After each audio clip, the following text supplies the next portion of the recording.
Summer of 2016, I abandoned my prominent career in neuroscience against all reason, a career that pursued with relentless ambition. In the last 15 years, I've performed brain surgery, mapped neural networks in psychiatric conditions, and silently embedded AI infrastructure in clinical imaging. Although with the last one, I don't know if this made clinicians' lives easier or left them questioning their life choices when AI did it better. Turns out, they were not the only ones questioning their life choices. Brain research is fascinating. Don't get me wrong, but in reality, I was chained to a desk, sitting next to a server farm that was screaming with white noise, while I wrote thousands of lines of code for machine learning. In these moments, I felt detached from the world. My mind was pushing the limits of possibility, while my body was restless for adventure. Who here knows what this feels like? Yeah. In these moments, we all have a choice, and I made one that no one saw coming: to abandon my illustrious career and go live in a cave in Thailand for the next 3 months and write my first book. Yep, great plan. And no, I didn't jump online to find a cave with a luxury of water and electricity. No, this was a cave hidden in forest on top of a ridge, with monkeys carving out game trails in the canopy, and various species of cobra and giant lace monitor crawling on the forest floor. The cave itself descended into a man-made shelter. However, the idea of being cold and starving wasn't appealing. Survival became primary and writing secondary. As I ran, jumped, climbed, and crawled my way barefoot through the forest in pursuit of firewood, I found my instincts evoked. Unaided by maps, I found my attention, memory, and movement to be instinctually linked. With patience, I ignited fire, and I witnessed the miracle of light as shadows danced on the walls of the cave. Nothing in nature can be rushed, and this translated at the pace with which I ate my food. The delayed gratification restored my relationship to gut instinct, far from a world where food is delivered to your doorstep at the expense of pursuit. Never before had my life depended on my ability to remain calm and focused. It was like receding to some form of primitive instincts of what was immediately around me.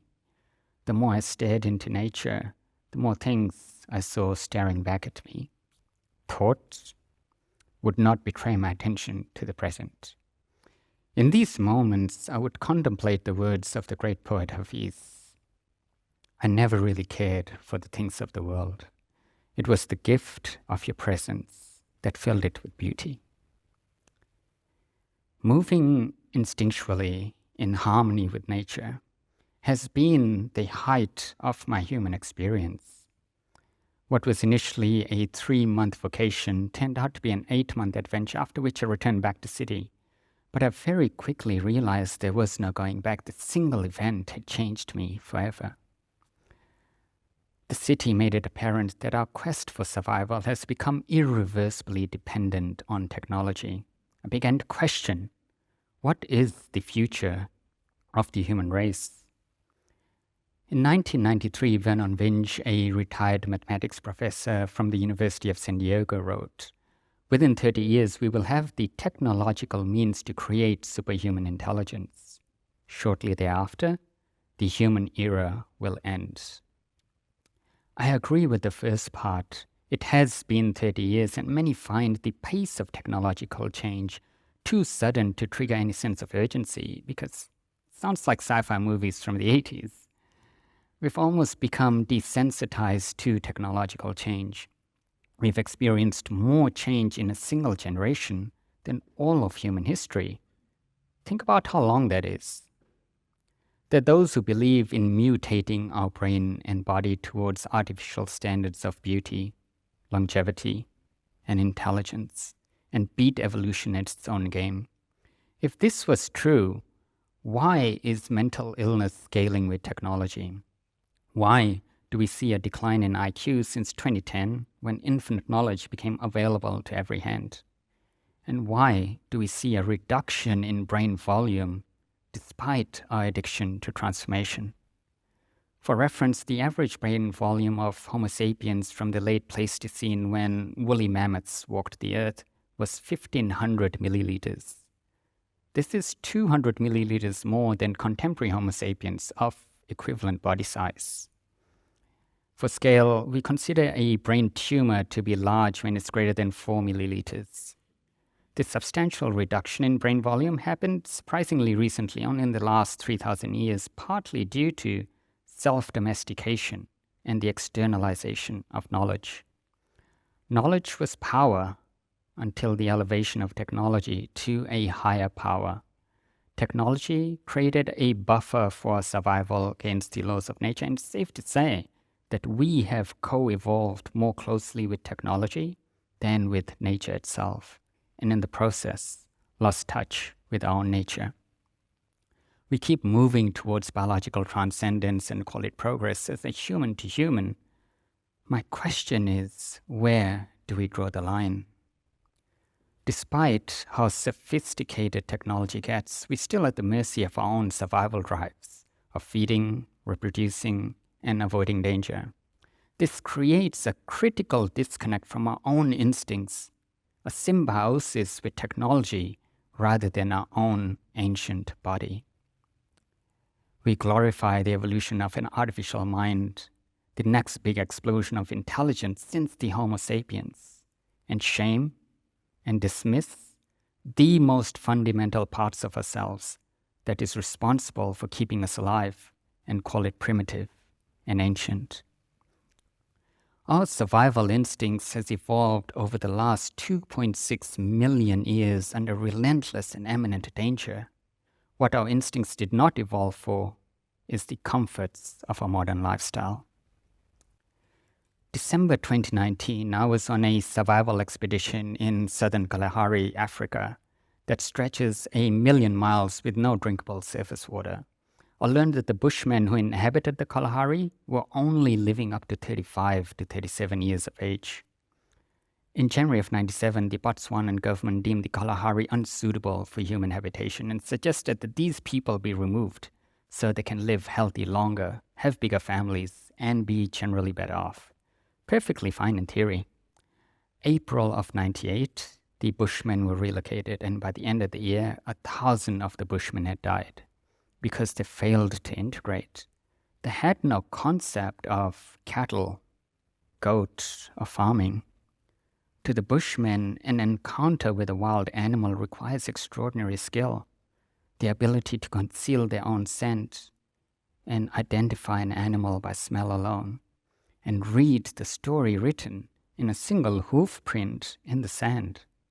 When a Bushman spears a farmer's goat as a way of life, it is their equivalent of fast food at the expense of pursuit. Then we see the look on the farmer's face, and we all know what happens next. October of 1999, less than 200 Bushmen remain. May 2000, gone. We killed off an entire population in an attempt to help. New technology is always met with resistance, and each time this happens, an entire way of life goes extinct. The human species is critically endangered. In my travels to Africa, the Amazon, the highlands of Papua New Guinea, and the great land that I stand on today, I've witnessed a handful of wild human populations, the only ones left on this planet. We are a species raised in captivity, and we must now face the consequence that we may have reached the upper limit of separation from the natural world. Separation from instinct is the greatest threat to humanity. Let us now consider what we risk losing. We know 3 things about instinct. 1, that it is primitive and ancient, and therefore has survived natural selection longer than our domesticated brains. Can I get a raise of hands of those of you who know a time before the internet? Quite a few of you. That was 30 years ago. Today's kids are digital natives with an emotional connection to synthetic life forms that sometimes appear far more meaningful than a human-to-human connection. This deep, synthetic trust begins with iPad parenting from emotionally unavailable parents who abandon their duty as fundamental gatekeepers of tradition. Those of you who raised your hands know that all of this has happened within a single generation. In the next 30 years, synthetic life forms will sequence genetic code, resulting in a biodigital convergence where maternal instinct is transformed into something inconceivable, the beginning of the Great Replacement, one where mortality is no longer absolute. My hope for humanity is that we protect the maternal instinct and, by extension, the future of life on this planet. Secondly, we know that instinct heightens our connection to this moment and is evoked in times when we feel most alive. Technology separates us from instincts and leaves us feeling lonely, addicted, anxious, and depressed. According to National Institute of Mental Health, 1 in 3 teens have anxiety. And conventional medicine does not comprehend loneliness, addiction, anxiety, and depression as a separation from our instincts, our wildness, innate reminder of our aliveness. We neglect the body and medicate the mind and call it a chemical imbalance. Medication is the answer only when we fail to ask the right question. There's a reason why mental illness is scaling with technology. Let us consider the possibility that it was never about finding the right medication, but treating symptoms of a species raised in captivity. This brings me to my third and final point. Our instincts makes us human. We are in critical need to invite future generations to have an honest and realistic look at the future of the human race. Among digital natives, there's a great deal of instinctual illiteracy. Are we going to replace instinct with technology and forget to use our body? All of human behavior is built on our survival instincts. What happens when these behaviors exist without life to give it meaning? A soul trapped within machine, like a conscious awakening, we are observing the emergence of something in the world, something akin to intelligent life, the only one we may encounter in the known universe. This is not a drill.